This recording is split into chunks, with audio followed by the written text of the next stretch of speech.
Friends, स्वागत है आपका अपने चैनल में। एकेटीयू के इतिहास में एक बहुत बड़ा बदलाव होने वाला है और अब ये है कि आने वाले टाइम पर जब एडमिशन 2024-25 होंगे तो उस समय एकेटीयू अब काउंसलिंग नहीं कराएगा। काउंसलिंग की वजह से काफ़ी लेट हो जाता था, इसकी जिम्मेदारी अब किसी दूसरे तकनीकी संस्थान को दी गई है। स्क्रीन पर देख रहे हैं आप, लिखा हुआ तीनों तकनीकी विश्वविद्यालय के लिए अब एक ही प्रवेश काउंसलिंग जिम्मेदारी HBTU को दे दी गई है।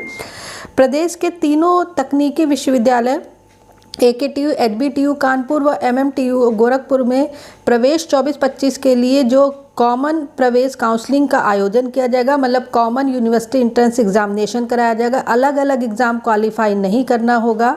नए सत्र में काउंसलिंग की जिम्मेदारी अब HBTU को दी गई है। कॉमन काउंसलिंग में विद्यार्थियों को अलग अलग फॉर्म और प्रवेश शुल्क से राहत मिलेगी। वे JEE व CUET क्वालिफाई करके अपने पसंद के संस्थान में प्रवेश ले सकेंगे। एकेटीयू, HBTU, MMTU में बीटेक में प्रवेश के लिए संयुक्त प्रवेश परीक्षा JEE के मेरिट के आधार पर लिया जाता है, पर प्रवेश के लिए तीनों में अलग अलग काउंसलिंग होगा। मतलब एंट्रेंस का प्रोसीजर तो सेम होगा, लेकिन काउंसलिंग अब एक ही संस्थान जो है तीनों के लिए कराएगी और इस बार HBTU कराने वाली है। एकेटीयू को काउंसलिंग की जिम्मेदारी नहीं सौंपी जा रही है। इसी तरह BARC में प्रवेश, national aptitude test in architecture व नाटा व अन्य व्यावसायिक पाठ्यक्रमों में प्रवेश कॉमन यूनिवर्सिटी एंट्रेंस टेस्ट के होगा। ऐसे में विद्यार्थियों की समस्या को देखते हुए शासन ने निर्देश दिया है कि इंजीनियरिंग व अन्य व्यावसायिक कोर्स में प्रवेश के लिए कॉमन काउंसलिंग होगी। तो अब अगर 2024-25 में आप एकेटीयू से संबद्ध संस्थानों में एडमिशन लेना चाहते हैं तो उसके लिए HBTU जो है एक कॉमन काउंसलिंग कराएगा और उस काउंसलिंग के माध्यम से आप एकेटीयू के जो 750 से अधिक संस्थान है वहाँ प्रवेश ले सकते हैं, MMTU में प्रवेश ले सकते हैं और HBTU में भी आपको प्रवेश मिल जाएगा। लेकिन इसमें कुछ ना कुछ जो है पेच फंसा हुआ आप देख रहे हैं। कॉमन काउंसलिंग में प्रवेश योग्यता के लिए समान नहीं होंगे नियम।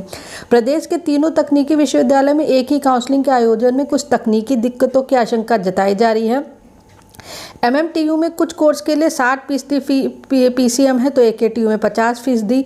ऐसे में प्रवेश योग्यता के नियम में सभी संस्थाओं को समान करना होगा। वहीं HBTU में काउंसलिंग के बाद विश्वविद्यालय इन कॉलेजों को अपने यहाँ रजिस्ट्रेशन कराएगा और कुछ प्रक्रिया अपनाएगा जो अभी स्पष्ट नहीं है।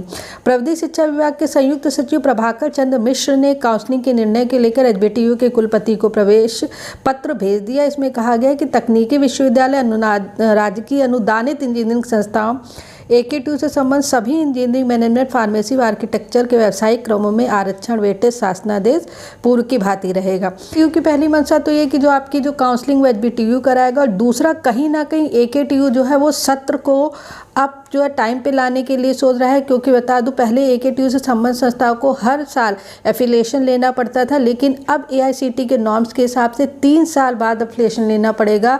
तो कोविड के पहले सारे फेज में जो एग्जामिनेशन एक ही साथ होते थे, लेकिन कोविड के बाद फेज़ 1 और फेज़ 2 का प्रोसीजर अपना दिया गया।